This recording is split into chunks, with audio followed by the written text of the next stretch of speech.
Hey everybody, I'm here with Jason McAtee, who we haven't got to hang out in a little while here. It's fun to connect on Zoom during the COVID crisis, but Oh yeah. over the years we have been, and actually, Jason, I don't even know how we first got connected, but maybe we can figure that story out as we go here. But we've played music on several occasions and had all Yeah. kinds of fun doing that. But we're here on the Worst Leader Toolbox podcast, and really the goal is just to chit chat a little bit with another worship leader and just talk a little bit about life and ministry and what's going on. So, in a nutshell, tell me who you are and which church you're serving at. Sure. I'm Jason McAtee. When I started at Godfrey First United Methodist Church. Been there for 10 years. And then took a lead singer role in a group called Sold Out Quartet. And I traveled with them all over the U.S. for about 3 years. And then in January, I got on board with the River Church in Alton. So that's where I'm at now, over production and worship right now. So what's the what is the makeup of River Church? Is it got one service on Sundays or weekends, or We have Saturday and then 2 Sunday. Is it the same style through the whole time, or is it different styles? Yep. Same set, same everything. So what kind of band makeup is the typical there? Drums, bass, keys, electric, acoustic, and then our frontline singers, 3 or 4 singers. Yeah. Do you so what's your normal flow for the work week right now, or what was let's see, I guess I have to be like what was and what it is. Well, like when's rehearsals and all that kind of stuff. Sure. Well, in January I started, so I was training up until the COVID, just kind of getting my feet wet. And now it's just a fiasco. we moved everything online. So I do we record on Tuesday, and then I bring it home and mix it, and then we go live on Saturday. So you do live each of the 3 times, like Saturday night and the 2 we on just Sunday? We just put it out on Saturday and then replay it on Sunday. Oh, okay. Yeah. Well, that's cool. So you really don't have a flow before the whole thing happened? Not so much, just kind of getting my feet wet into everything, kind of learning how they run things and stuff like that. So is how many people attend that church? That's a good question. Probably, I don't know, 1,000 or so. That's cool. Between all 3, I think. Yeah. Well, that's neat. So what has it been like? Well, first, before we get into a couple more of these questions, sure, tell us about your family and a couple snapshots of what it was like doing the 3 years on the road. It was definitely different. I left on Thursday night, usually would get home early Monday morning. So, and then I would have Monday, Tuesday, Wednesday, maybe some of Thursday home. So we had a different schedule, and my wife was off on Tuesdays. So, we had a whole full day together. Just kind of backwards of everybody else. My weekend started on a Monday. Tuesday. Yeah. So it was fun. I learned a lot, but it was just time to come home. So what were some of those reasons?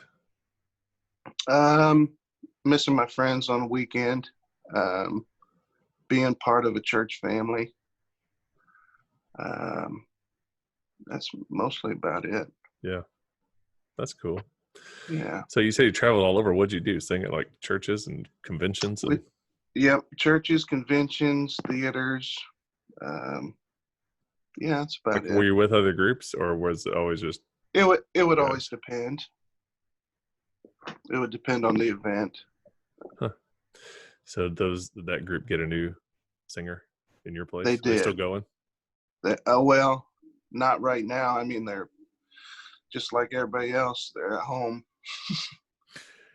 Yeah, the idea Crazy. of traveling ministry, anything, is like decimated right now. Yeah, it's crazy. It's You absolutely can't get a group crazy. together, and you No, can do an online thing here and there, but I mean, it just doesn't have the punch. right, right. The online thing works for relationships that were already formed.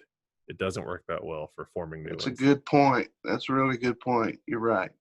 Yeah, it's tough. Wow. Well, so how have the leadership at your church been responding since the shutdown? Are they? I mean, have you stayed in touch with people, or We do Zoom calls. We got a skeleton crew that still goes out to the church. So on Sundays or on just during the week, like staff? just kind of during the week, just getting our jobs done for the live service on Saturday, or for the Facebook live service on Saturdays. Hmm. Interesting. So Yeah, they got like plans in place for reopening, or they haven't really talked about that much? it's kind of a day by day thing right now. We're hoping to open as soon as possible, of course. I mean, I'm ready for it. I just didn't know all the talk of the phases in Illinois, which are a little more stringent than every other state around us, but Totally. um, the phases being like 50 people or less. I just didn't know what larger churches are even considering in that scenario.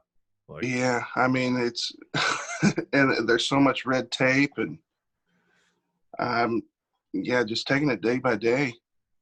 yeah, I miss so we record the service on Tuesday for Saturday, and we're singing in an empty room, you know, yeah, and it's crazy. yep, that is one of the weirdest parts about it. We do it on Sunday morning. We actually Gotcha. just show up, and when the time happens, we do a countdown and jump in and do the service like we're at church and everybody's watching, but nobody's there. Yeah, And isn't that and it's then a we just put it crazy on feeling. Facebook Live and just basically just hope that nothing technical goes wrong. Because if it did, we'd all be up the creek. So, before a couple of these other questions, what were some of the things that we have played together and been a part of? I know I you was came to thinking the in my you mind. came to the girls' conference once and did an awesome lunchtime devotion and song, and you came and led at our Yeah, church once with your brother, yeah.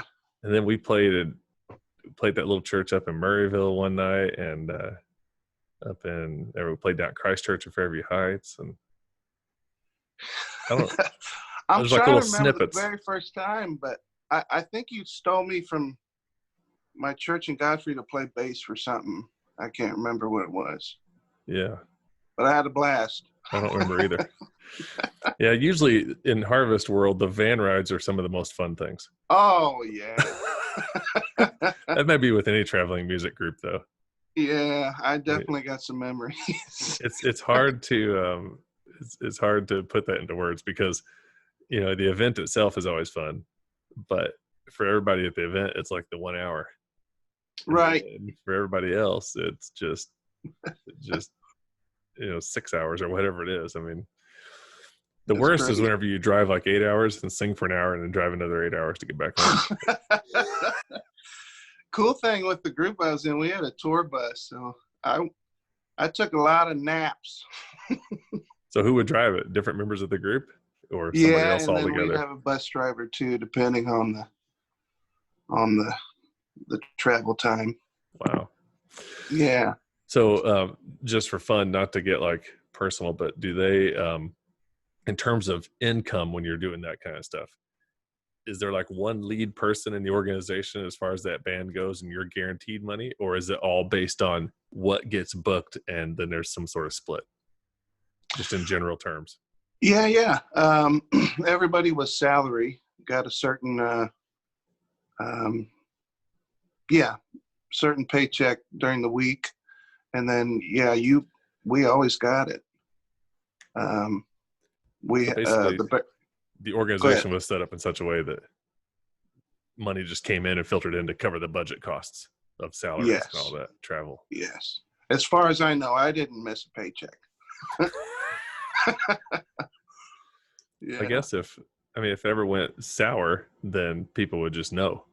I mean, there'd be conversations, or like Right. if things started like tanking, have to do something altogether different, I guess. Yeah. Yeah, that's weird to think about. Yeah. Because For sure. well, what is something that you're learning in all this? The And not COVID, all the necessarily COVID COVID, stuff. or just the transition to back to church, Gosh. or seems like the COVID's gone on for like 2 years now or something. It's hard to Something like that. Really, I'm learning patience, I guess. I'm not very patient, and I ask God for patience. And instead of Him giving me patience, He gives me scenarios of things that I should be patient about. Yeah. And yeah, mainly just patience, and just trying to still be the church. I mean, the church is the church, and we just got to find different ways of being the church right now. That's true. So this is just like a little bit of rapid fire stuff, whatever comes to your mind first. What's something that would just be encouraging to worship leaders, as somebody who's led worship for a lot, and then somebody who was like, one night guy and now back in it? Well, for me, just not getting in a rut. And I find myself like this last week, well, I mean, we're not in community right now, and it just stinks. Just try not to get in that rut of just going through the motions, I guess.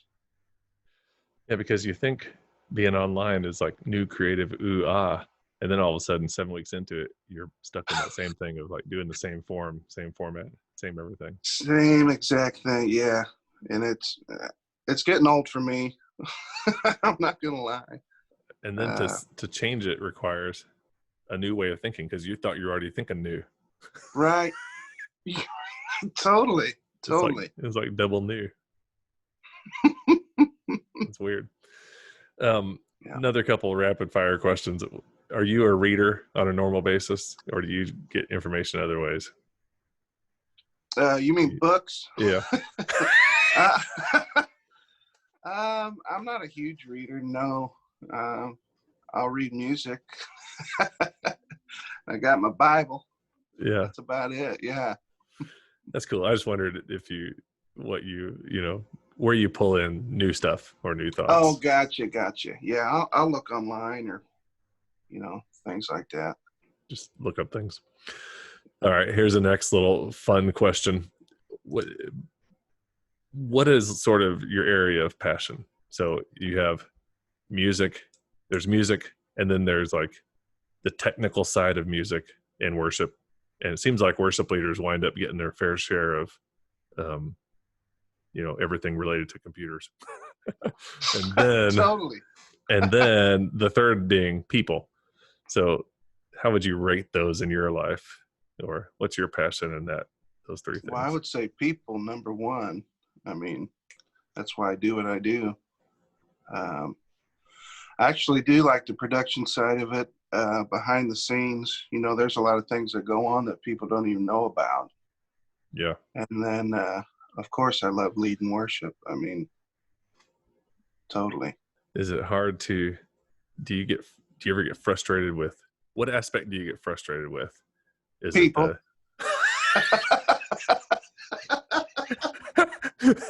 This basically is like a van ride. That's a great conversation. Yeah. So the details of people, I mean, just why does it get so squirrely sometimes? Volunteers, and I don't know, it's just like you love them, and it's like you can't live with them, can't live without them. That's funny, because that's one thing I did like about being in the quartet. I mean, we went to a church and we just love on them, and then we can leave them. we have to Yeah. deal with you. That's like a whole different type of ministry. It I mean, really is. because people need to, I don't know, you don't want to be fake, but in a sense, they only see a slice of your life. Like they only see Absolutely. the 1 hour, your best foot forward slice of presentation. Right. And a lot of people need those kind of moments to sort of have something to look toward and to dream about Totally. and Totally. to think about. Then they meet you and they spend a week with you, and all of a sudden all that's dashed to the ground. And that's where like the church world is totally different. So they know your weaknesses, which is also good. Yeah, true. So that's what I always think about when I'm traveling doing music. The difference is that you can either sing the same songs to different people or sing different songs to the same people. And Wow. it's a lot, some people just gravitate toward one or the other. And Totally. it's kind Totally. of weird. Huh. But if you do the same songs to different people too much, you can kind of get a skew a little bit. And you can definitely become irrelevant pretty quick. Yeah, that's true. So it's kind of weird. Well, so how do you deal with management in your church? Do you use planning center, and We do use Planning Center, yeah. how do you schedule people? Always the same band, or is it different Cool. band configuration each, or different in and out participation? It's definitely different. I mean, the same team maybe might not work together for a couple months. They're pretty deep with their team. So by deep, you just mean like Three three or drummers, four four drummers. drummers, 27 bass players. Not that many, but yeah, it's pretty cool. Yeah. How do you keep people in community? I mean, so you're new at this church and you haven't had time to really think about this, but how do you think a worship leader keeps a group in community when they don't play together every week? Like, how do you keep people feeling like they're part of the thing? Sending out a text every once in a while. I'll do that. See how you're doing. Obviously devotions, getting together. And we haven't done that because we haven't seen each other. Yeah. And it stinks. So from what you know of how they work it on a normal basis, just the people that are serving on the weekend meet together for rehearsal on Tuesday or Wednesday? So we'll get together 2:30 on Saturday for a 5 o'clock service. The week before, everybody gets their charts, music, what we're doing. We'll run through on Saturday and do the service at 5 o'clock, and then same thing on Sunday. We'll just do a quick sound check on Sunday and then roll with it. So your rehearsal day is Saturday before the service? Yeah. Yeah. Yeah. So you meet at 3 and church is at 5? Is that what you said? 2 o'clock. Oh, you meet at 2? Yep. So you do have to have a pretty deep bench so that you can actually have people that give up the whole weekend. Right. And then they're a little more. Very true, because, the weekend shot. And then they're a little more likely to feel a part of it with a once a month or once every 6 weeks participation, because that's pretty major. Totally. Huh. And that's same with camera crew, the sound guy, Yeah. giving up a weekend. So does the worship leader job oversee all the camera crew, sound guy, or is there somebody else that does the tech part of worship? Well, that's kind of why they brought me on, to kind of oversee all of that. But it hasn't happened yet because I was training. Yeah. Kind of seeing what everybody was doing before all this COVID. So. Did you grow up in church when you were a kid? Yeah. I started going to church when I was 5. And it was at Godfrey First United Methodist. So it was basically your And home then, church. and later on being the worship leader, then music director there. So where do you see yourself in 5 or 10 years? Is worship leader kind of the career path, or? Yeah, I think so. Cool thing is I didn't mention they allow me weekends off to go do solo dates, which I definitely still want to do. I love doing it. And Oh, so you mean from this church here? yeah. Yeah, at the River Church. They allow me weekends off to go do my thing too. So Hmm, it's kind of the best of both worlds for me. I'm home more, but then when I want to travel, I'll go travel. that's cool. Yeah. So on the weekends you'd be off after you get in the groove would be something like a different worship leader would just serve and Yep. you wouldn't be there. Yep. Yeah. Yeah, that's kind of the way it is at my church. Basically part-time worship role. But when you say Cool. part-time, it kind of sounds like you're just there on Sunday morning, but it's more like Yeah, there ain't no I'm part I'm time. I'm there a lot and then there's a lot of Sundays I'm not there. And so and what I've learned in that is that it's way harder to be gone than it is to be there. That's Like true. you really got to plan to be gone. Totally. Uh, it's Totally. crazy. Well, what were you? So the idea of a solo thing, is it just that it's music, or is there something else that causes this? But everybody I know in the creative ministries seems to have more than one job. Like there's nobody that just says, "Yeah, that's my job." It's always like five irons in the fire. What do you think that is? I don't know. Um, I'm actually full time at the river. Um, I would just go travel and play music just because I wanted to, which is cool. Yeah, Just that's very cool. yeah, that's neat. Well, it's more like, and some people call them side gigs, and other people have other names, but it's more just like I don't know if it's the pressure of the need for other people to know somebody that can do music, and they pull them into these special things, or if Ah, it's the pressure of the outlet, like, oh, I got to use this creative outlet that I don't get to use in my creative ministry job, or if it's the pressure of income. Like, yeah, it's hard to find full time music jobs that totally, pay income that covers everything. totally. And I would say all three of those. I mean, I've seen that for sure. yeah. Hmm. So, what instruments do you play, and when did you start learning them? I picked up the bass when I was 17 and got in a little cover band. And we didn't have a singer, so I started singing about that time. And then it was right around that time I started playing music at church, and then the rest is history. I play guitar, piano, bass. I can So, play bass was the drums. first instrument, and that's when you were in Bass high was school. first, yeah. It's kind of backwards. What do you lead with now on a normal basis? Guitar, acoustic, Huh. but then I've led from piano too. Yeah, and you sing a lot. Yeah, I do some singing.